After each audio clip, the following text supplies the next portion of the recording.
한번 따라해 보시기 바랍니다. 한 사람의 비전이 세계를 변화시킬 수 있다. 방금 우리 목사님께서 소개하신 것처럼 제가 평신도 때 저희 담임 목사님이 김광신 목사님이었어요. 우리 목사님은 비저널이에요. 여태까지 기도 제목을 내려놓거나 선포한 것 중에 안 된 게 전혀 하나도 없이 모든 것을 다 응답받는 것을 보게 됩니다. 조금 전에 보셨던 영상, 여러분 가슴속에 어떤 게 느껴지십니까?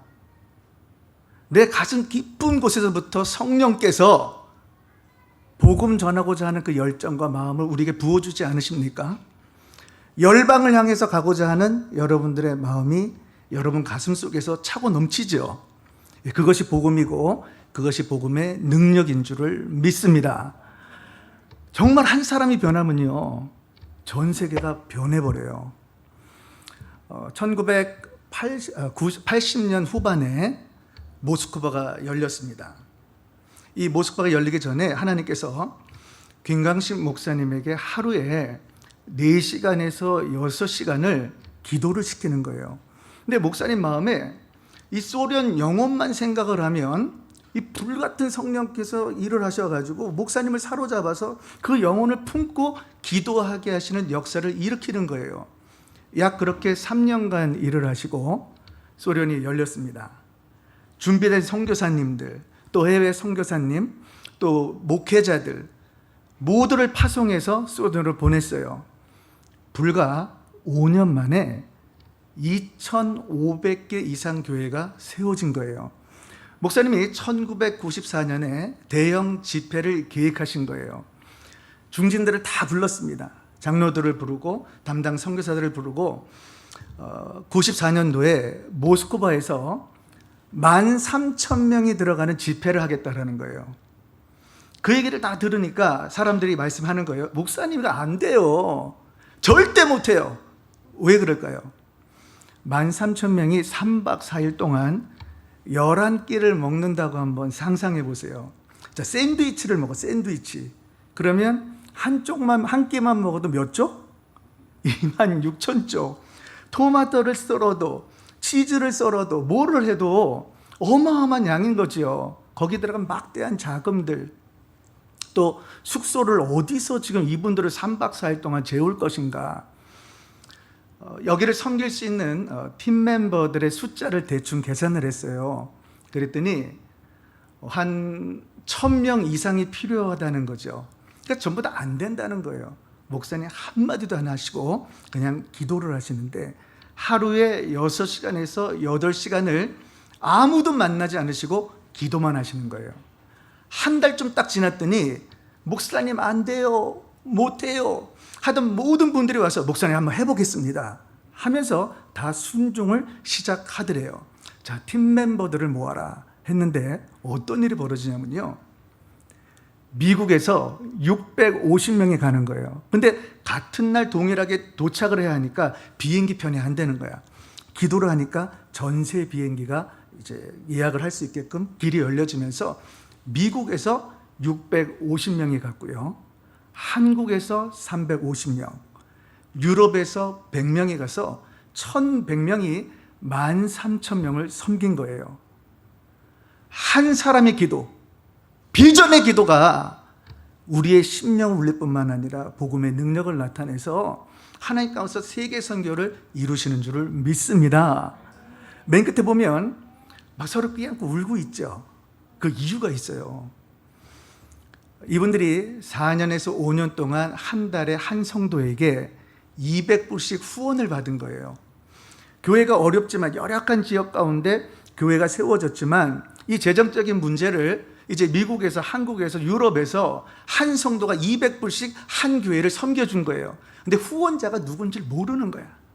그런데 저 페스티벌에서 우리 교회를 그동안 4년에서 5년 동안 후원했던 후원자를 만난 거예요. 얼마나 감격을 했겠습니까? 얼마나 큰 감사가 있었겠어요. 집사님, 권사님, 장로님, 당신들이 우리를 섬겨주셔서 너무너무 행복해요, 너무 감사해요 하면서 부둥켜 울 때에 그 후원자들은 무슨 말씀을 하세요? 당신들이 계시니까 우리가 섬길 수 있는 것이 축복 아니겠습니까? 하고 끼하나 우는 거예요. 근데 놀라운 것은 김 목사님이 13,000명이 집회를 끝나고 돌아갈 때 배가 고플까 봐 사발면이라도 몇 개 좀 줬으면 좋겠다라고 기도를 했대요. 근데 목사님이 누구를 불렀냐면, 제가 우리 김광신 목사님 그 다음으로 존경하는 목사님이 계세요. 구 목사님이라고 계시는데, 이분은 양반이야. 누구한테 뭐 부탁할 수 있는 그런 분이 절대 안 돼요. 근데 목사님이 불러가지고 뭐라 그러시냐면, 내가 기도하는데 정말 이 모든 성도들이 돌아갈 때 배고프지 않게 그냥 사발면 하나라도 좀 이렇게 줬으면 좋겠다. 그러니까 한국에 지금 모 유명한 라면 회사에 가가지고 우리가 이런 집회를 하는데 라면 도네이션을 좀 해달라고 부탁을 하라는 거예요. 목사님 그 말을 듣고 순종은 하는데 이런 생각을 했대요. 아니, 한국의 그 모 회사 라면 회사하고 우리 페스티벌하고 무슨 상관이 있지? 그렇지만 순종하고 비행기를 타고 한국에 찾아간 거예요. 담당을 만났습니다. 이야기를 주고받는데, 우린 그런 거 못해요. 회사가 어렵습니다.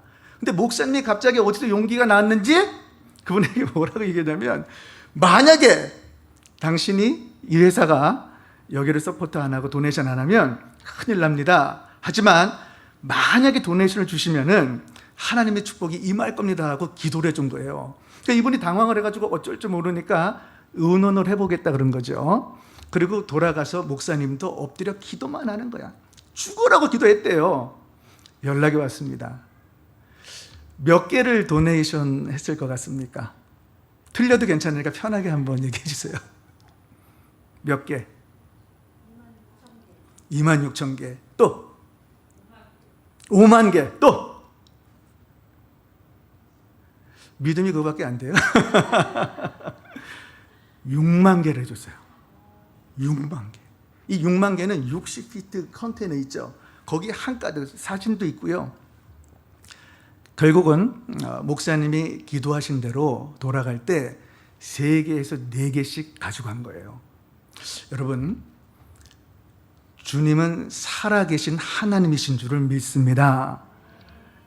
우리가 죽어가는 저 영혼들을 통해서 선교제적 교회들, 특별히 우리 이웃에 죽어가는 수많은 교회들에게 정말 주님의 손과 발이 되어서 그들을 살리고 그 영혼들을 구원하고자 하는 작정한 비전의 기도가 있다라면 우리 하나님은 역사되는 줄을 믿습니다. 오늘 저는 설교 제목을 디모데전서 2장 1절 한 절 말씀을 받았는데, 우리 함께 한 목소리로 믿음으로 합독해 보도록 하겠습니다. 시작. 그러므로 내가 첫째로 권하노니 모든 사람을 위하여 간구와 기도와 도고와 감사를 하되. 한 번만 더 읽어볼까요? 그러므로 내가 첫째로 권하노니 모든 사람을 위하여 간구와 기도와 도고와 감사를 하되. 마태복음 24장 14절에 보면 이 천국 복음이 모든 민족에게 전파가 되면 그때서 끝이 온다라는 거예요. 여러분, 지금 정말로 마지막 때인 것을 기억하기를 주의 이름으로 축복합니다. 1989년 이전에 미전도 종족이 24,000 종족이 있었어요. 복음을 한 번도 못 들어본 종족입니다. 1989년 기점으로 수많은 선교단체들이 복음을 전했을 때 11,000개의 교회가 복음을 듣게 됐어요. 그리고 난 후에 많은 선교단체들과 연합이 되어가지고 복음을 전할 때 2020년도 기준으로 그 24,000개 되었던 미전도 종족이 지금 몇 개가 남았는 줄 아십니까? 약 1,200개밖에 남지 않았어요. 약속의 말씀대로 이 복음이 모든 민족에게 전파되면 끝이 오는데, 이제 1,200개, 300개 정도 되는 미전도 종족에 복음이 전해지면 정말 주님 이 땅에 오시는 거죠. 이 사실을 누가 제일 잘할까? 사탄 마귀가 가장 잘하는 거예요. 팬데믹이 우리에게 주는 영향이 있습니다. 자, 예전에 우리 교회 슬로건이 뭡니까? 교회 모임은 살고 흩어지면 죽는다. 지금 어때요? 모이면 죽고 흩어져야 산다. 잘 보세요. 팬데믹 이후 이전에는 모였어요. 연합이 있었습니다. 사랑으로 하나가 되어 있었어요. 개인이 아니라 단체, 그룹으로서 우리가 활동을 했단 말이에요. 팬데믹 이후에 개인주의가 됐어요. 고립이 되고 분열이 되고 2020년도 우리 대한민국에 교회가 몇 개 문을 닫은지 아십니까? 5,200개 이상 교회가 문을 닫았어요. 우리 예전에 교회가 문 닫잖아요. 그러면 피를 토할 정도로 기도했습니다. 우리 엎드렸어요. 모여서 함께 예배드리면서 열방을 향해서 우리는 나갔단 말이에요. 그런데 요즘은 교회가 문을 닫아도 이 마음속에 어떤 마음이 들질 않는 거예요. 국률한 마음이 들질 않아요. 대한민국의 이 대한민국 제2의 선교국가, 정말 하나님의 놀라우신 축복으로 경제 대국이 된 이 나라가 5,200개의 문을 닫을 때 아무도 그거를 느끼지 못합니다. 여러분, 이 마지막 때에 사탄 마귀는 교회를 공격할 것이고요, 목사를 쓰러뜨릴 것이고 교회들을 분열시킬 것이고 우리를 다 개인주의로 만들어가지고 복음 전하지 못하게, 교회에 모이지 못하게 만드는 전략을 가지고 있어요. 그러나 빛과 소금의 교회, 이렇게 열방을 향해서 올 미션을 통해서 세계 선교를 감당하는 귀한 교회가 하나님의 소원을 풀어드리는 줄을 믿습니다. 오늘 디모데전서 2장 4절에는 하나님의 소원이 나와 있어요. 한번 같이 읽어볼까요? 하나님은 모든 사람이 구원을 받으며 진리를 아는 데 이르기를 원하시느니라. 하나님의 소원은요, 먼저 구원받은 저와 여러분들이 복음을 통해서 모든 사람을 구원해 주기를 원하시는 것이 아버지의 뜻이란 말이에요. 이 뜻을 누가 이룰 수 있을까? 이것은 하나님의 소원을 아는 사람, 주님의 비전을 가지고 열방을 향해서 복음 전해서 한 사람의 기도로 세계를 변화시킬 수 있는, 그것을 가지고 깨닫는 그 사람이 할 수 있는 줄을 믿습니다. 사랑하는 성도 여러분, 몇 분이 없어도 아무 상관없어요. 한 사람만 비전을 받아도 전 세계 세계 복음이 전파되는 거예요. 참 신기한 것은 김광신 목사님 저 13,000명 집회였잖아요. 현재까지 우리 은혜한인교회가 교회를 개척해 나왔는데 몇 개 정도 추산을 하냐면 13,000교회가 개척이 되었습니다. 아멘. 어떤 숫자를 자랑하려고 하는 것이 아니라 오늘 말씀의 포커스는 단 한 가지입니다. 지금까지 어떤 인생을 살았다 할지라도 아무 상관이 없어요. 정말 아무 상관이 없어요. 저와 여러분들이 오늘 주시는 말씀을 내가 받아가지고 오늘 이 말씀의 주인공은 나다. 내가 세계 비전어리가 되어서 이 기도를 통해 가지고 하나님의 소원을 이루리라 작정하는 한 분만 있다 할지라도 우리 빛과 소금의 교회 또 올미션을 통해서 하나님의 영광이 드러나는 줄을 믿습니다. 이제 오늘 저는 말씀을 통해 가지고 어떻게 이 기도를 통해서 우리가 비전을 받고 또 이 비전을 통해서 어떻게 세상 열방을 변화시킬 수 있는지 이제 그것을 말씀을 드리려고 그래요. 먼저 제가 말씀을 다 풀고 그 다음에 이제 제가 여러 가지 간증을 통해서 한번 좀 나누겠는데요. 오늘 본문을 보면 그러므로 내가 첫째로 권한다 그랬어요. 모든 사람을 위해서 간구와 기도와 도고와 감사를 하되, 이 네 가지 간구, 기도, 도고, 감사는 다 기도예요. 그런데 사도 바울이 이것을 네 가지로 나눠놨어요. 나눠놓았는데 그 이유 중에 한 가지는 내가 첫째로 권한다라는 말은 시간상의 우선순위를 말하는 것이 아니라 어떤 상황에 처했던 어떤 위치에 있던 가장 중요한 것은 기도밖에 없다라는 거예요. 기도를 해야지 하나님의 임재를 경험할 뿐만 아니라 영적인 세계를 경험할 수 있고, 이 기도를 통해서 살아계신 하나님께서 영적인 부분에 이 보이는 세계를 어떻게 하나님께서 역사하셔서 바꿔내는지, 그리고 저 죽어가는 영혼들을 어떻게 구원하는지 그 중요성을 사도 바울이 이야기를 하고 있는 거예요. 오늘 본문에 배경이 있습니다. 에베소 교회의 이야기예요. 분열이 일어났어요. 거짓 교사들이 들어왔어요. 우주로 이원론을 가지고 있어요. 영은 선하고 육은 악하다. 혼란이 오는 거예요. 그리고 이단들이 침투해서 교회를 힘들게 할 때 사도 바울에게 얘기하는 거예요. 내가 너에게 이야기하는 이 모든 것 다 필요 없이 우선적으로 디모데야, 네가 할 일은 기도밖에 없다. 그래서 기도의 우선순위를 두고 어떤 상황이든 기도를 해서 하나님을 개입시키고 하나님의 관심을 끌어서 하나님의 영광 가운데 이것을 드러낼 때 거짓말처럼 이것이 사라질 거라는 것을 가르쳐주고 있는 거예요. 그래서 그러므로 내가 첫째로 권하노니, 가장 중요한 건 기도인데 모든 사람을 위해서 기도하라는 거예요. 보통 우리 기도합시다 그러잖아요. 오늘도 기도하죠. 우리 열방을 향해 기도하고 우리 김정태 선교사님을 위해서 기도하고 여러 가지 기도합니다. 솔직하게 그렇게 기도해도 응답이 별로 없어요. 제 말은 아예 응답이 없다는 게 아니라 기도가 잘못될 때 하나님께서 응답을 못 하신다는 거죠. 모든 사람이라고 말한 이유는 사도 바울은 지금 고면할 때 자기 인생 속의 경험을 이야기하는 거예요. 자기 인생 속에 죽을 뻔했어요. 매 맞았어요. 배가 9번이나 파손을 했어요. 뭐 배반을 당하고 별일을 다 당해봤죠. 한 번도 개의치 않아요. 감옥에 4번이나 갇혔습니다. 그런데 기쁨의 서신인 빌립보를 쓰면서 자신이 아무것도 두렵지 않다는 것, 풍부에 처하든 빈곤에 처하든 아무 상관없이 나는 너무 행복하다는 거예요. 무엇 때문에? 기도의 능력을 알았기 때문에. 그리고 기도를 통해서 다 응답을 받아버린 거예요. 그러니까 사도 바울이 지금 자신의 기도의 경험을 통해 가지고 디모데에게, 디모데야, 내가 이보다도 더 어려운 처지에 있었는데 이런 것들을 통해서 내가 응답을 받아보니까 내가 권면의 첫 번째 가장 중요한 것은 이렇게 기도하라는 거예요. 그런데 모든 사람을 위해서 기도해라. 왜 모든 사람이라는 표현을 굳이 썼을까? 그 이유가 있습니다. 우리 대부분 교회에서 기도할 때 나를 빼고 기도하죠. 어떤 분들은 간구의 기도를 통해서 하나님께 뭐 주세요 뭐 죄 짓는다고 말하시는 분도 있어요. 절대 그렇지 않습니다. 모든 사람이라는 것은 내가 포함되어 있는 것을 말씀하는 거예요. 나를 위해서 기도할 줄 모르는 사람은 남을 위해서 절대 기도 못합니다.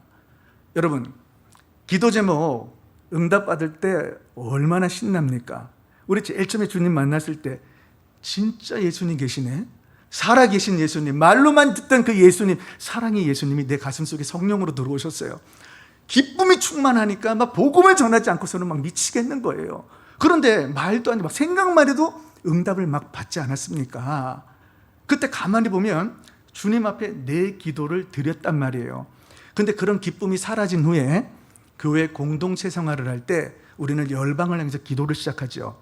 뭐를 놓칩니까? 첫사랑을 놓치고 기도의 본질을 놓치게 되면서 기쁨이 사라지고 사랑이 사라지고 마음 가운데 성교하고 싶은 마음도 없는데 형식적으로 의무적으로 기도하고 있는 잘못된 우리들의 모습을 보여준단 말이에요.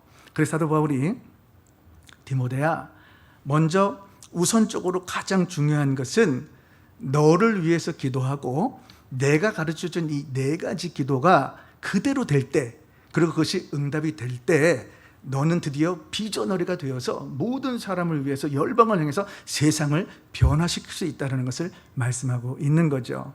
먼저 사도 바울이 뭐라고 이야기하냐면 간구해라라고 말합니다. 간구. 이 간구는 우리는 피조물이에요. 그리고 물질이에요. 물질이니까 물을 마셔야 되고 음식을 먹어야 살죠. 또 이렇게 강대상도 만져야 되고 물질을 밟아야 되고, 절대 인간은 물질을 떠나서 살 수 없습니다. 왜? 내가 물질이니까. 그만큼 물질이 굉장히 이제 우리 삶 가운데는 중요하죠. 그래서 하나님이 무엇보다도 이 사실을 잘 알고 있어요. 물질이 10개 있다가 9개 다 사라지면 어떻게 되죠? 불안하죠. 불안하잖아요. 그런데 주님이 그걸 알아요, 몰라요? 다 알고 계신단 말이에요. 그래서 뭐라고요? 간구하라는 거예요. 그런데 주님, 그냥 이것 주세요, 저것 주세요, 이렇게 얌전하게 말하는 게 아니라 원어를 보니까 데사이스라는 단어를 썼어요. 이 단어의 뜻은 뭐냐면 결사적으로 죽는 신용을 가지고 기도하라는 거예요. 예를 들면 여러분 수영을 할 줄 몰라, 물에 빠져서 어떡합니까? 나 좀 살려주세요 점잖게 얘기하나요? 절대 그렇지 않죠. 사람 살려 사람 살려면 난리 날 거 아니에요. 왜? 누군가 내 소리를 들어야 하니까. 누군가 내 소리를 듣고 달려와서 나에게 지푸라기라도 하나 줘서 나를 구원해야지 내가 살 수 있으니까 그렇게 외친단 말이에요. 간구하라는 이 단어는 데사이스, 하나님께 하나님 나 좀 구원해 주세요. 나 너무 힘들어요. 이 고통 가운데 바울이 고백한 것처럼 깊은 수렁에 빠져서 앞을 봐도 옆을 봐도 다 막힌 담 가운데 나 아무것도 못하고 있는데 나를 건져서 내 기도 응답해 달라고 간구짓고 부르짖는 이 기도를 말하는 거예요. 아멘. 기도할 때 그냥 시시하게 기도하는 게 아니고 하나님 전에 나왔을 때는 내가 피조물인 것을 고백하는 거예요. 나는 아무것도 할 수 없다라는 거예요. 우주 만물을 창조하신 하나님, 내가 누굽니까? 나는 그분의 자녀인 거예요. 아담에게 하나님의 통치권을 주는 이야기가 창세기 1장에 기록되죠. 다스리고 정복하고 충만하라는 이 통치권을 하나님께서 아담에게 준단 말이에요. 그 아담이 누군지 아십니까? 바로 이 자리에 나오신 여러분 한 분 한 분에게 아버지의 심정으로 내가 우주 만물을 창조한 이 모든 것들은 다 너희를 주기 위해서 만들었다라는 거예요.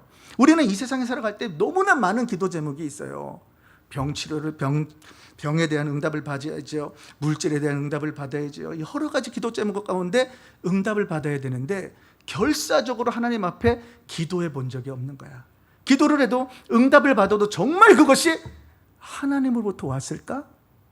여러분 진지하게 한번 고백해 보셔야 돼요. 지푸라기 잡는 심정으로 하나님 이런 제목을 주세요 하세요 하고 여러분들이 기도할 때 어떤 일이 벌어집니까? 살아계신 하나님을 만나는 줄을 믿습니다. 그래서 예레미야 29장 12절 13절에 뭐라 그러냐면 너희는 내게 부르짖으며 와서 내게 기도하면 내가 너희를 들을 것이요 너희가 전심으로 나를 찾고 찾으면 내가 너희를 만나리라. 다시 보세요.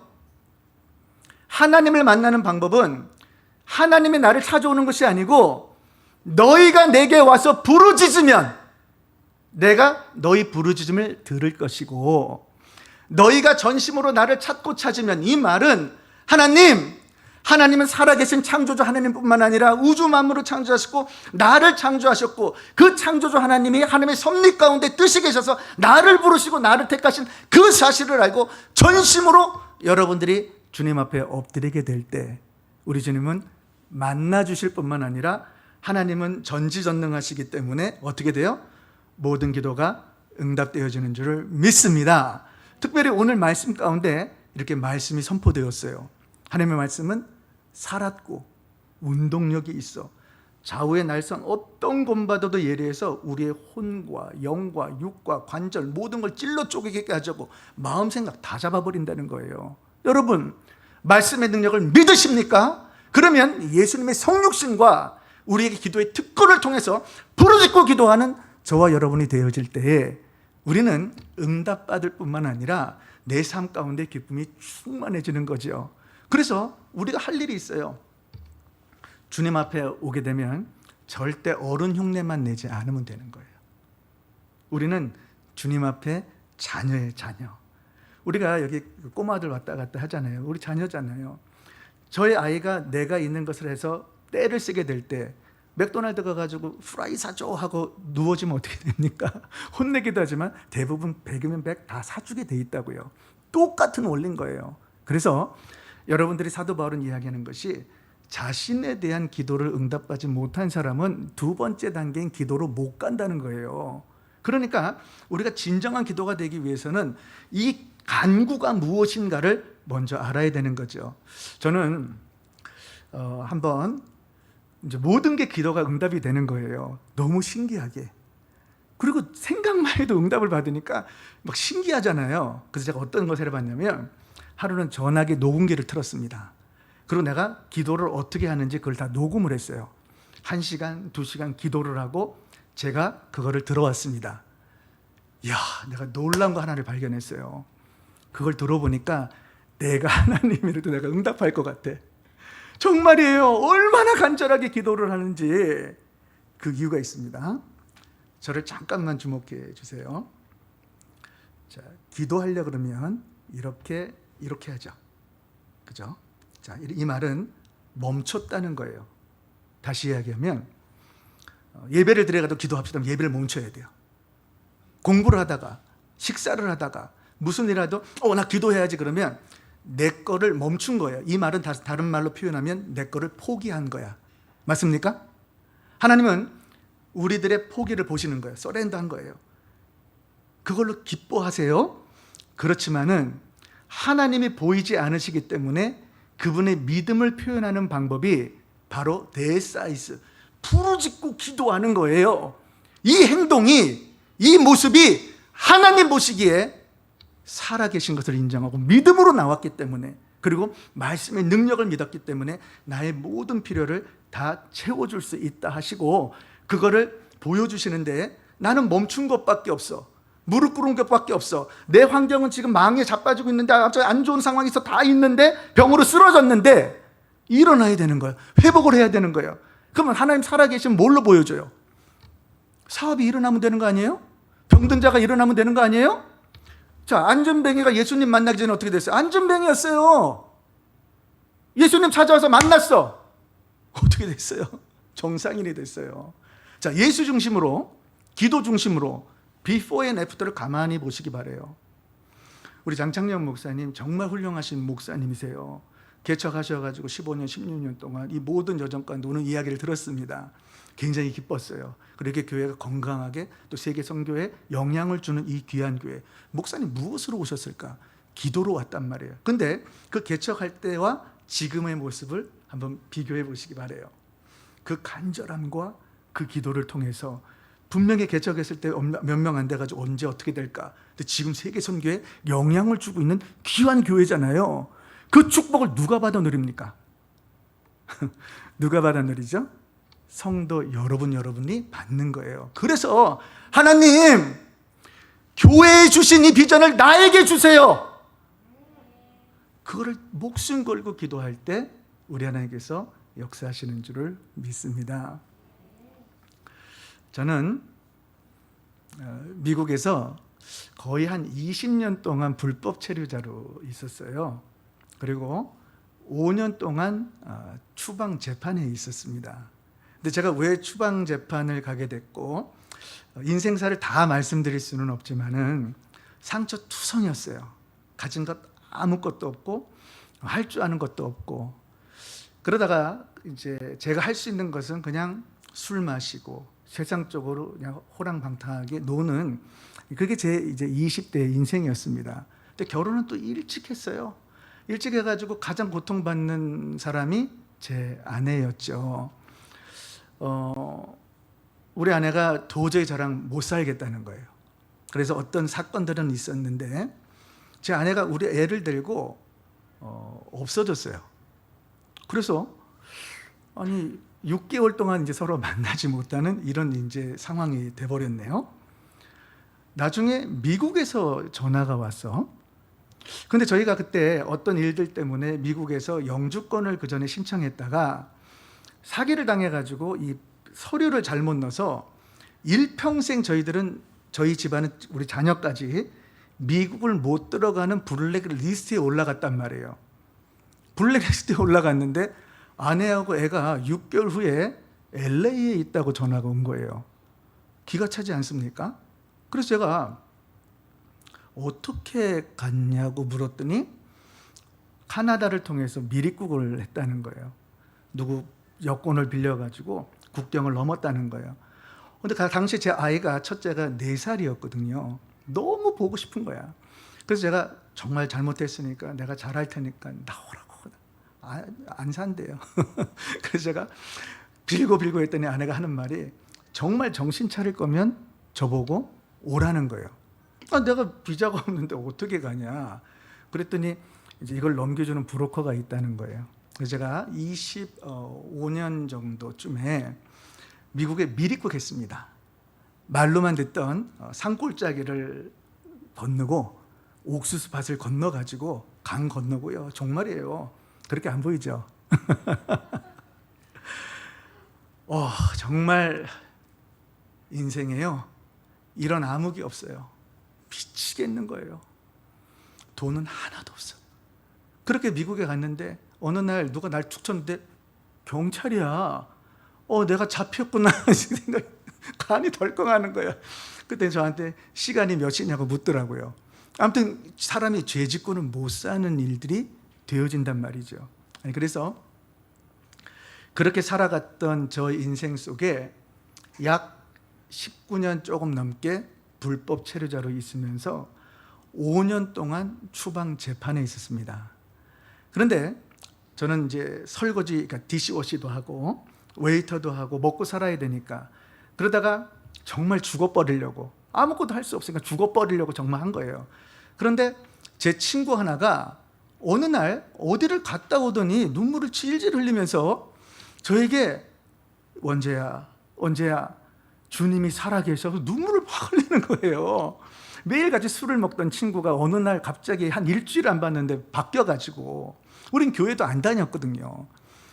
그런데 그 친구가 저에게 처음으로 복음을 전해주는 거예요. 복음을 전하면서 무슨 이야기를 하냐면 예수 안 믿으면 지옥 간다는 거예요. 그래서 내가 그런 재수없는 말은 하지 말고 네가 지금 뭐를 받길래 이러느냐, 그 얘기만 해도 살아계신 주님을 만났다는 거, 거짓말하지 말라고 저는 막 실갱이를 했죠. 그런데 제 친구가 너무 진지하게 눈물을 흘리면서 얘기하는 그 마음 가운데 제가 주님 살아계실 수도 있을까? 하나님 살아계실 수 있다, 그 생각이 들어왔어요. 그리고 제가 간 곳이 이제 사랑의 불꽃이라는 이제 프로그램을 간 거예요. 야, 거기서 제가 은혜를 받고 그냥 대성통곡을 하고 완전 제 인생이 뒤바뀌는 일이 벌어졌습니다. 환경은 똑같아요. 바뀐 게 하나도 없어요. 가진 거 아무것도 없어요. 그런데 기도가 나오는 거예요.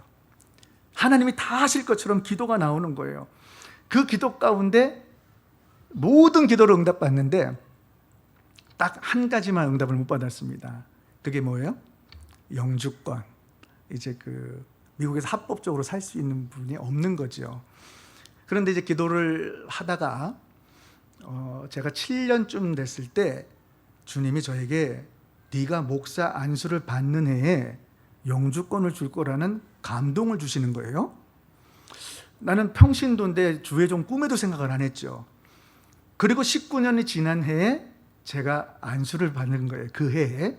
그리고 2013년도 12월 4일이 더 이상 추방재판이 없고 마지막 추방재판이에요. 마지막 추방재판. 저는 믿음으로 가지고 있었고 바로 그 추방재판 3개월 전에 제가 안수를 받았기 때문에 분명히 주님이 허락하신다라고 믿었죠. 그리고 제가 처음으로 추방재판에 있을 때 그 해 강도사 때 교회를 LA에 개척을 했습니다. 당시 우리 성도들은 우리 담임 목사님이 불법 체류자인지 지금 미립국자인지 전혀 모르는 상태예요. 근데 제가 재판 받기 전날 이제 마지막 주일날 간증을 했어요. 사실 여러분, 저는 불법 체류자고요. 미립국을 해서 범법자 취급을 받아서 이제 이번 주에 마지막 추방 재판을 받습니다. 그때 성도들이 에이 목사님 거짓말하지 말아요. 그러면서 믿질 않아. 아무튼 제가 진지하게 얘기를 하니까 이제 기도를 시작하는 거죠. 정말 전 세계가 기도를 했습니다. 왜냐하면 선교하는 교회 갔는데 제가 뭐 했겠어요? 19년 동안 선교 한 번 못 간 거야. 그러니까 제 마음에 뭐가 생겼어요? 하나님 나 좀 선교 좀 보내달라고. 이게 저의 간구였습니다. 그런데 선교는커녕 추방 재판으로 가는 거예요. 그래서 마지막 이제 끝나는데 판사가 이제 마무리를 하려고 이렇게 서류를 넣으려는데 갑자기 저를 이렇게 보더니 당신 목사야 그러는 거예요. 그래서 그렇다고. 그랬더니 어떻게 목사가 됐냐요 저보고. 그래서 혹시 예수를 믿으시면은 제가 설명드릴 수 있지만 저는 예수님을 믿고 성령 받고 확실하게 주의 종에 대한 부분을 내가 콜링을 받아서 저는 이제 하나님의 종으로 쓰임 받기 위해서 목사가 됐다. 이제 이렇게 얘기를 했단 말이에요. 그랬더니 갑자기 한참 고민하더니 판사가 저를 딱 쳐다보면서 만약에 내가 당신에게 미국에 살 수 있는 권한을 주면 당신 뭐 할 거냐 그래 저보고. 그래서 제가 물었습니다. 그럼 영주권을 준다는 말이냐? 그랬더니 만약에 영주권을 있다면 당신 뭐 할 거냐 그러는 거예요. 그래서 제가 그랬죠. 만약에 당신이 저에게 영주권을 주신다 하면 나 선교 간다고 막 흥분해서 얘기를 했죠. 선교 진짜 가고 싶다고. 그랬더니 판사가 뭐라는지 아세요? 여기 책상을 툭 치더니 말 잘했대. 진짜 목사는 선교하는 목사가 진짜 목사래. 그러면서 무슨 말을 한 줄 아세요? 미국의 어떤 법을 따져도 미립국 하는 법은 미국에 살 수 없다라는 거예요. 유일한 한 법이 있다는 거예요. 유일한 한 법. 그게 뭐냐면 판사의 권한으로 영주권을 주는 거예요. 그래서 판사가 나는 이 사람이 범법을 저지르고 문제가 되었지만 판사의 권한으로서 이 사람이 선교하기 위해서 영주권을 준다고 영주권을 받았어요.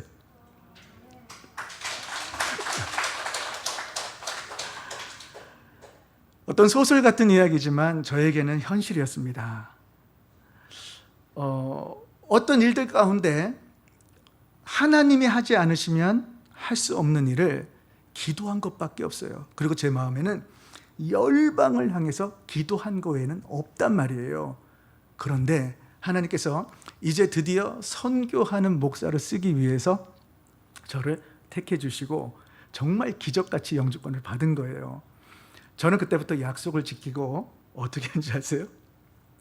개척교회 했는데 그때가 이제 개척교회 한지 8개월 만에 영주권을 받았고요.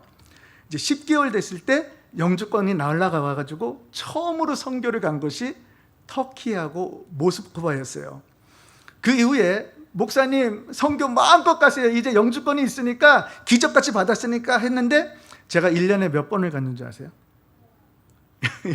1년에 25번에서 28번을 제가 선교를 나간 거예요. 한 주 걸로 막 56개국 막 이렇게 다 가는 거예요. 그러니까 나중에 목사님, 우리 성도들이 제발 가지 말라고. 아무튼 이렇게 해서 터키를 갔습니다. 터키를 가서 그들을 섬기고 정말 하나님의 기적 같은 일들 속에서 신학교 세우는 일들을 하고 모스크바 신학교 강의를 간 거예요.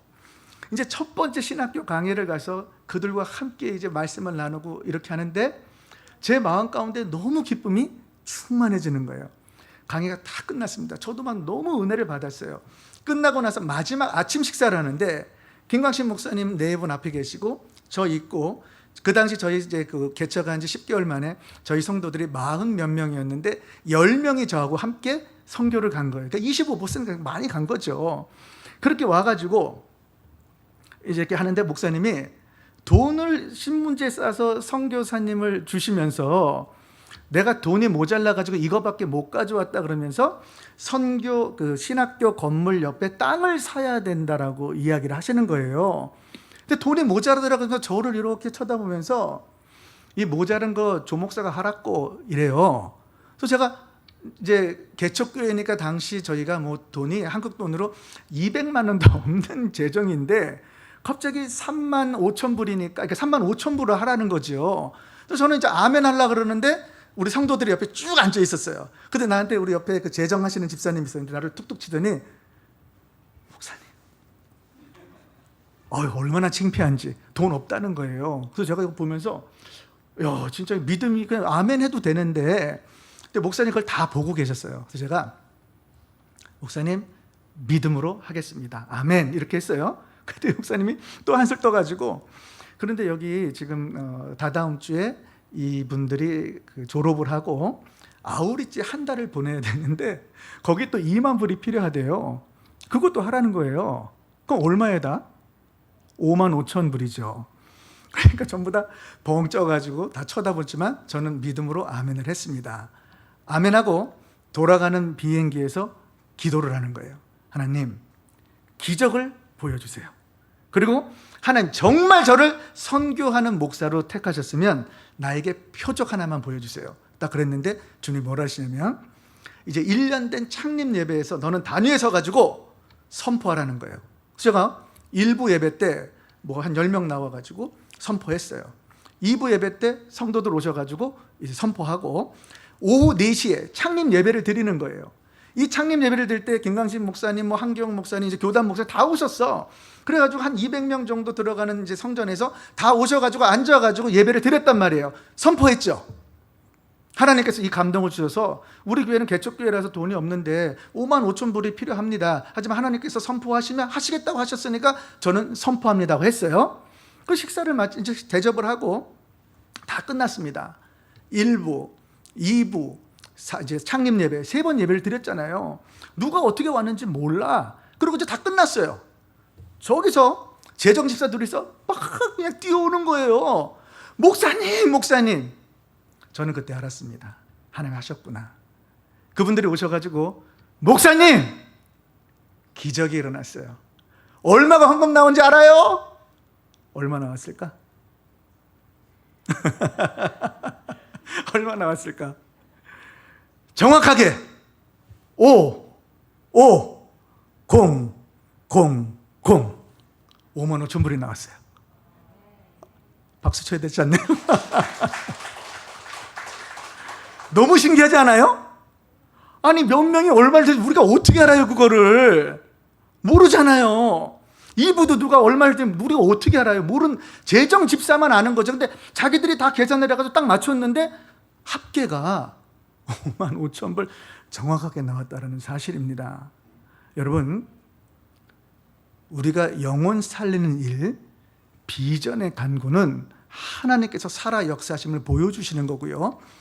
무에서 유를 창조하신 하나님은 불가능을 가능케 하는 줄을 믿습니다. 우리 가진 거 없어요. 저 미국에서 그렇게 살았지만 그 이후에 굶어 죽은 적 한 번도 없어요. 그리고 밥은 뭘 굶어 정말 맛있는 거 더 많이 먹고 잘 살게 됐죠. 뭐 하나 욕심 부려본 적이 없어요. 그런데 나는 주의 일만 하는데 모든 부분들을 하나님께서 채워나가시면서 우리의 간구를 들어주시더란 말이죠. 그런 축복이 있기를 주의 이름으로 축원합니다. 사도 바울이 이렇게 간구를 통해서 기도가 응답되어지면 이 주님의 인격적인 만남과 또 그분의 임재함 속에서 우리가 이 살아있는 간증, 살아있는 말씀을 증거할 수밖에 없기 때문에 우리 환경 속에서 영혼을 구원하는 사람들이 모여질 수 있다는 것을 권면하는 거죠. 그래서 이제 간구를 다음에 그다음 뭐라 그래요? 기도하라 그러죠. 간구와 기도와 도구와 감사. 간구 다음에 기도를 했는데 이 원어를 보니까 프로센케라는 단어를 썼어요. 이 기도는 뭐냐면 간구가 끝났다면 하나님 한 분만 바라보고 집중하라는 거예요. 지성소로 들어가라는 거예요. 우리가 기도할 때 성전 문뜰만 받고 갑니다. 대부분 그래요. 그리고 조금 더 기도하다 하지만 지성소로 들어가지를 못하고 그냥 아멘 해버리고 가는 게 저와 여러분들의 기도예요. 이 프로센케는 무슨 기도냐면 우리가 하나님께 집중한다는 말은 나의 영과 하나님의 성령과 만나는 시간이라는 거예요. 나의 혼적인 전인적인 나의 모든 드려짐이 인격적으로 하나님의 살아 역사하심을 지성소에서 만나겠다. 그것은 더 이상의 간구가 아니라 간구가 다 끝났다라면 이제 나의 기도는 하나님 주님만을 바라보는 기도를 하겠다라는 것을 기도하는 거예요. 그 기도를 하다 보면 나의 혼과 나의 영과 나의 인격적인 것이 하나님을 맞닥뜨리며 만나는 시간이 옵니다. 하나님은 거룩하신 분이에요.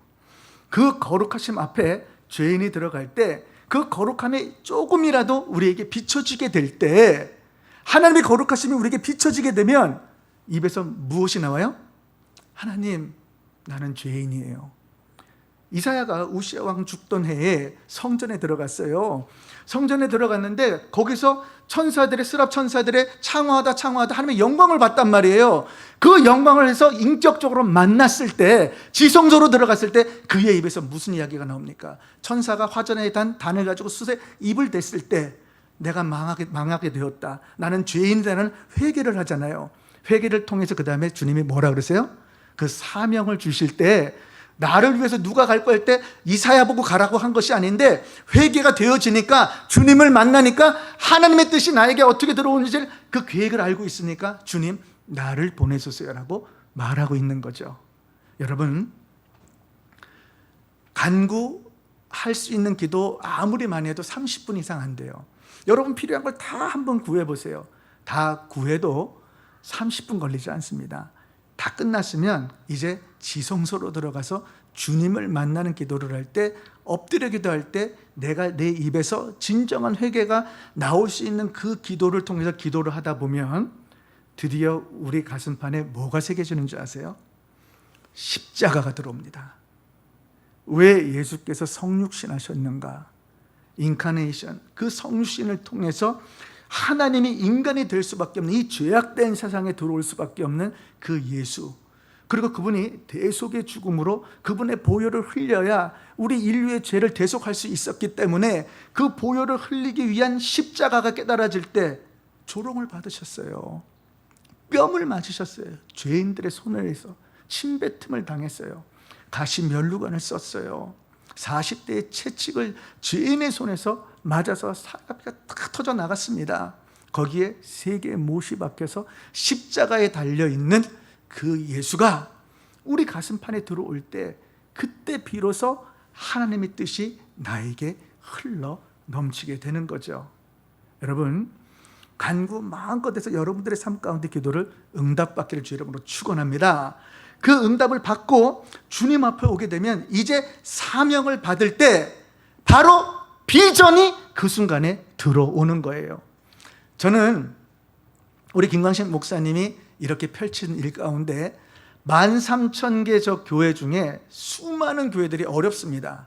그래서 제가 드림 인터내셔널을 세운 이유는 저 죽어가는 저 영혼들과 저 열악한 교회들을 섬길 때 그 교회들을 입양하는 일들을 하는 거예요. 쉽게 말하면 이 마지막 때 교회들이 문을 닫고 있잖아요. 문을 닫고 있으니까 문을 못 닫게 하기 위해서 서로 네트워크를 시키는 거예요. 그러면 제가 후원자들을 개발해가지고, 또는 저희 교회 성도들과 또는 어떤 단체들, 교회에서 제가 이런 드림 인터내셔널을 홍보를 해가지고 한 사람이 또는 한 교회가 한 교회를 5만 원 또는 10만 원을 2년만 서포트를 해주는 거예요. 지금 저는 이제 그 일을 하는데 하나만 이제 간증을 하겠습니다. 베네수엘라 신학교 강의를 갔는데 하나님께서 마지막 신학교 강의 속에서 저한테 마음을 막 주시는 거예요.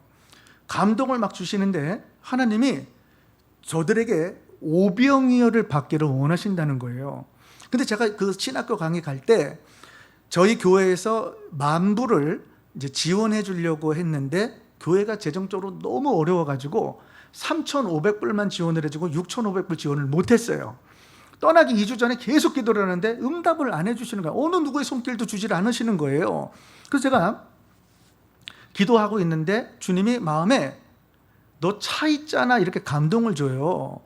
근데 제가 차를 한 번도 사본 적이 없었는데 계속 리스 렌트만 했거든요. 근데 딱 한 대를 샀는데 그 차가 있다는 게 깨달아지는 거예요. 제 인생 처음으로 중고차 그 회사에 가서 이 차를 팔아보려고 갔단 말이에요. 얼마 줬을까?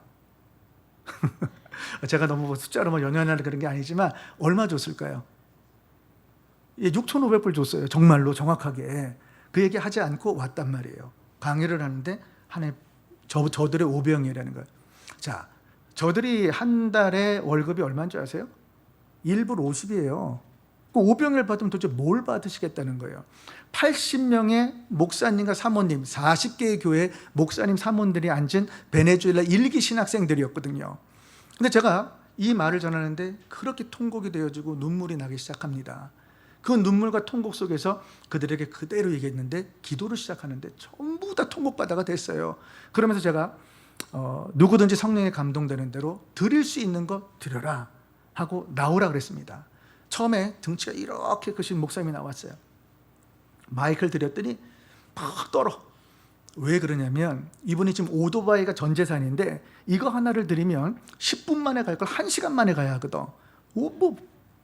정말 불편한 생활을 하셔야 되는데 오토바이를 드릴게요 하고 떨면서 얘기를 했어요. 그날 나온 게 오토바이 6대, 차 1대, 집 하나, 땅 하나가 나왔습니다. 다 팔아도 2,000불도 안 돼요. 그런데 참 놀라운 것은요, 받았잖아요 하나님이. 그리고 우리가 믿었단 말인데 그 아침에 선교사님이 그 렌트를 하고 있었단 말이에요. 이 신학교 건물을. 그러니까 그렇게 10,000불이 들어간 거였어요. 목사님, 우리도 이런 것 좀 있었으면 좋겠습니다. 그런 거예요. 아니 있었으면 좋겠 뭐가 좋냐, 기도하면 주시는 거지. 기도해라. 아니 우리 못 받아. 이 환경을 보세요. 아니 하나님이 하시는 건데 왜 우리가 제한하냐. 그럴 필요 없다 하고 우리가 그런 믿음으로 선포하자고 감동 속에서 했단 말이에요. 그리고 제가 거기서 교회에 와가지고 이제 이 이야기를 해주고 제가 바로 인도 신학교 강의를 갔어요. 거기 김광신 목사님이 계셨거든요. 계실 때 이 이야기를 했더니 목사님이 갑자기 눈이 이만해지더니 이건 성령이 하신 거다. 주신다. LA 은혜교회 장로님한테 전화를 하라는 거예요. 전화를 해서 받았어요. 바로 계약금이 요전에 이제 그리고 제가 이제 왔단 말이에요. 미국에 왔는데 선교사님이 이제 전화가 왔어요. 목사님, 우리 신학생 목사님들하고 사모님이 목사님께 너무 감사하고 있어요. 그러니까 우린 주실 거라고 믿고 기도할게 이러는 거예요. 선교사님, 제 말 듣고 하나님이 주셨습니다. 지금 당장 부동산에 전화해가지고 할 때 우리가 필요한 규모가 있으니까 분명히 그걸 보고 이거다 하고 감동을 줄 거라고 제가 선포를 한 거예요. 그러고 났을 때 다음날 사진이 카톡에 카톡하고 막 올라오는데 딱 보는데 이거다라는 감동이 오는 거예요. 근데 이게 500만 불짜리예요. 500만 불짜리. 근데 어떤 일이 벌어지는 줄 아세요? 그 순간부터 이 나라에 이 경제적인 어떤 문제가 벌어지는데 하이퍼 인플레이션이 시작이 되는 거예요. 앞으로 어떤 조짐을 보니까 베네수엘라가 망할 것 같은 거야. 이 주인이 500만 불도 필요 없고 얼마만 받았으면 좋겠는데 이거를 얼마에 판다고 했냐면 35만 불에 판다 그런 거예요. 35만 불. 그러니까 이제 이 얘기를 들으니까 제가 인도에 가가지고 이 얘기를 드렸단 말이에요. 그리고 나서 김광식 목사님이 은혜교회 장로님한테 전화를 하라 그랬더니 당장 5만 불의 계약금이 필요하다. 그러니까 전화를 받은 장로님이 목사님, 그거 제가 하죠. 5만 불. 그리고 이거 갖고 안 돼. 5만 불 더 할게요. 10만 불을 했어요. 3일인가 5일 만에 60만 불이 거쳤어요. 그래가지고 그걸 샀는데요. 어디냐면 산 꼭대기에 구름이 이 장소는 산 꼭대기에 있어요. 어떻게 그걸 만들었는지 몰라. 산 꼭대기에 이렇게 있으면 구름이 그 밑으로 무릉도원처럼 구름이 밑에 이렇게 쫙 있는 거야. 그 첫 번째 강의를 제가 가서 했다는 거 아니에요. 비포 앤 애프터를 보면서 우린 다 그냥 통곡하고 난리가 났었죠. 왜? 간구하고 하나님 바라본 것밖에 없는데 주님이 주셨단 말이에요. 그거를. 그런데 거기가 6헥타르, 그러니까 6에이커. 그래서 계곡도 있고요. 그 다음에 우리가 필요한 모든 걸 할 수 있는데 지금 어떤 일이 벌어진 줄 아세요? 이 베네수엘라가 가장 열악한데 교회들이 난민도 막 발생해서 떠나잖아요. 이 교회들이 건강하게 자라가지고 열매를 맺어가지고 지금 놀라운 일이 벌어진 줄을 믿습니다. 이 일이 있고 나서 제가 어떻게 했냐면 다시 또 베네수엘라 갔어요. 그래서 이제 그 40명의 목사님이 교회를 32군데를 방문하는데 차를 타고요 18시간을 가야 돼. 가는 중에 악어도 나오고 막 그래요. 이 정글 밀림에. 어떨 땐 12시간. 그러면 가가지고 이곳을 32군데를 다 방문을 했어요. 방문을 해가지고 제가 뭐를 했냐면 첫 번째 방문을 했는데 딱 보니까 지붕이 없어요. 교회가. 저도 이제 처음 이렇게 열악한 곳에서 목회를 하시는구나. 지붕이 없는 거야. 그래서 제가 이 지붕을 씌우는데 얼마 정도 들어가냐 그러니까 얼마가 든대요. 그러면 저희 교회에서 저희 단체에서 후원하겠습니다. 성전 건축하세요. 두 번째 가면서 제가 농담으로 우리가 이제 10몇 명 한 팀으로 갔는데 농담으로 하나님 요 다음번에 간 교회는 지붕이 있게 해주세요 이렇게 기도를 한 거예요. 갔는데 뭐가 없었을까? 벽이 없어요. 그래서 벽 해주고 그 다음에 갔더니 땅이 필요하다. 땅 사주고 그리고 교육관이 필요하다. 교육관 사주고 뭐를 줘야 돼 줘주고 음향장비. 와 32개 교회를 해주는데 얼마나 신이 나는지요. 정말 있는 거 없는 거 다 해가지고 다 해드렸어요. 지금 그게 벌써 4년인가 지났는데요.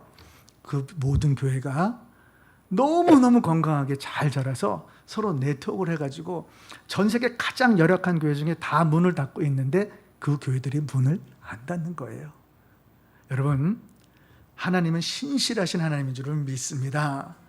여러분들의 비전의 기도가 놀라운 역사를 일으킬 수 있다라는 거예요. 그래서 바울이 간구한 후에 하나님의 심정 그리고 그분을 만나고 예수님이 인간으로 이 땅에 오셔가지고 육신을 가지고 보혈을 흘려주신 그 뜻을 우리의 심령 가운데 거한 기도가 되었다라면 세 번째 도고로 넘어가라는 거예요. 이 도고는 엔툭사이드라는 단어를 썼는데 이 엔툭사이드라는 단어는 중보 기도입니다. 드디어 하나님의 마음이 들어왔을 때 중보 기도할 때 그때 우리가 세계 선교 속에서 세상을 변화시킬 수 있는 것을 믿으시기를 주의 이름으로 축원합니다. 여러분들의 중보 기도를 통해서 하나님께서 역사하시면 놀라운 역사를 일으키세요. 디모데전서 2장 2절 한번 읽어볼게요. 시작. 임금들과 높은 지위에 있는 모든 사람들을 위하여 하라. 이는 우리가 모든 경건하고 단정한 중에 고요하고 평안한 생활을 하려 함이니라. 당시 네로 황제죠. 핍박 가운데 악정을 행하고 수많은 그리스도인들을 핍박해서 죽이고 있는 저 순교의 현장 속에 그 네로를 위해서라도 기도해야 한다라는 것을 말하는 거예요. 지금도 우리도 마찬가지예요. 우리가 이 나라 정권을 위해서 또 밖의 정권을 위해서 우리는 나라를 위정자들을 위해서 기도를 해야 하는 거죠. 그런데 이 기도를 할 때 하나님의 마음과 품을 그 뜻을 품지 못한 자들이 기도할 때 기도의 역사가 일어나지 않는다는 거죠. 그러나 내 기도가 응답되어지고 주님을 인격적으로 만나고 그분의 뜻을 통해서 비전 가지고 내가 세계 선교를 감당하리라고 여러분들이 중보 기도를 시작하게 되면 올미션에 관계된 모든 네트워크된 선교지의 교회들이 살아나는 줄을 믿습니다. 그런데 하나님이 어떻게 기도를 하기를 원하시냐면 마태복음 22장 37절 38절에 이렇게 말해요. 너는 마음을 다하고 목숨을 다하고 뜻을 다해서 주 여호와 하나님을 사랑하라 하셨으니 이것이 크고 작은 첫째 계명이요 둘째는 이와 같으니 내 이웃을 이와 같이 사랑하라. 저를 잠깐만 봐주세요. 하나님을 사랑할 때 마음을 다하고 목숨을 다하고 뜻을 다해서 사랑하라는 거예요. 우리 그거 정말 잘합니다. 우리는 하나님을 사랑할 때 그렇게 살아요. 그래서 이렇게 신앙생활을 하는 거예요. 근데 이웃을 향할 때는 어떻게 됩니까? 못해요. 미워하는 마음, 정죄하는 마음, 시기하는 마음, 질투하는 마음. 그래서 중보기도가 안 되는 거예요. 하나님은 어떤 상황이든 용서하지 못하는 사람은 누구든지 기도할 때에 목숨을 다하고 마음을 다하고 뜻을 다해서 하나님을 사랑하는 것처럼 그 이웃을 사랑하는 마음이 될 때 중보기도를 하라는 거예요. 그 마음이 되지 않고서는 기도할 필요가 없어요. 오히려 여러분들은 간구기도로 돌아가야 돼요. 내 기도가 먼저 응답되어지고 다시 지성소로 들어가고 그 순서대로 사도 바울이 하면서 우리에게 권면을 하고 있는 거죠. 저희들은 연약합니다. 그러나 우리를 누가 도와줘요? 기도하지 못하는 우리를 누가 도와줍니까? 성령께서 도와주시는 줄을 믿어요. 우리 로마서 8장 27, 28절 시작. 이와 같이 성령도 우리 연약함을 도우시나니 우리가 마땅히 빌 바를 알지 못하나 오직 성령이 말할 수 없는 탄식으로 우리를 위하여 친히 간구하시느니라. 아멘. 여러분, 기도하려고 작정만 하면 성령님이 우리의 부족함과 연약함을 다 아시는 거죠. 그래서 이 기도 제목을 받아낼 때 성령께서 말할 수 없는 탄식으로 하나님께 아뢰어드리고 또 우리의 마음 가운데 인도를 해주셔서 우리의 모든 필요한 부분뿐만 아니라 이 선교지에 또는 중보기도를 통해서 성령의 역사로 성령의 열매로 이 모든 것들이 맺어지는 줄을 믿습니다.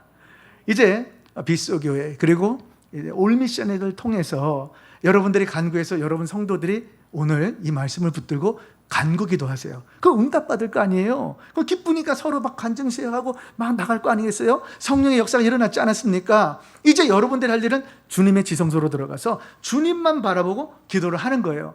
그리고 하나님의 뜻이 교회에 향한 뜻이 비전이 내 비전에 닿게달라고 기도했을 때 드디어 중보기도가 시작이 될 거 아니겠어요?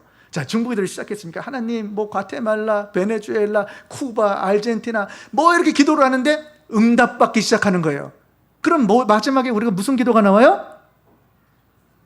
감사가 나오는 거예요. 그래서 바울이 간구와 기도와 도고와 감사를 하되, 유카리티아스라는 말인데 이 말은 하나님은 반드시 이렇게 기도하면 응답하신다는 거예요. 그런데 받은 거를 되돌려 드리는 거예요. 감사는 내가 받은 거를 다시 되돌려 드리는 거예요. 하나님, 빗소 교회를 만나게 하시니 감사를 드립니다. 특별히 선교의 열정을 가지고 올레이션 이 단체를 통해서 네트워크를 가지고 플랫폼 역할을 하면서 이 모든 일을 감당하는 귀한 장청영 목사님 주심을 감사를 드립니다. 귀한 송팀과 부교육자들과 이런 귀한 성도들 300명의 성도들을 통해서 열방을 향해서 나가게 하시니 주님 너무너무 감사합니다. 이 감사가 차고 넘쳤을 때 저와 여러분들의 삶에, 저와 여러분들의 인생 속에 우리가 마지막 육신을 벗고 주님 품에 갔을 때 주님이 우리 모두에게 잘했다 칭찬받는 저와 여러분이 되는 줄을 믿습니다. 우리 마태복음 마지막 28장 우리 19절에서 20절 한번 믿음으로 읽어볼까요? 시작. 그러므로 너희는 가서 모든 족속으로 제자를 삼아 아버지와 아들과 성령의 이름으로 세례를 주고 내가 너희에게 분부한 모든 것을 가르쳐 지키게 하라. 볼지어다 내가 세상 끝날까지 너희와 항상 함께 있으리라 하시니라. 아멘. 오늘 사도 바울이 디모데에게 주셨던 이 귀한 말씀, 이 말씀이 생명력 있고 운동력 있어 여러분의 심령 가운데 거하는 줄은 믿습니다. 이제 여러분들 중에 내가 비전어리가 되리라 작정하면서 오늘 그대로 기도하는 거예요. 먼저 간구하세요. 간구가 다 끝났으면 주님만 바라보고 기도하세요. 기도가 끝났으면 이제 중보 기도를 하고 그리고 감사할 일이 있으면 마음껏 감사할 때 우리 하나님께서 그 역사를 이루시는 줄을 믿습니다.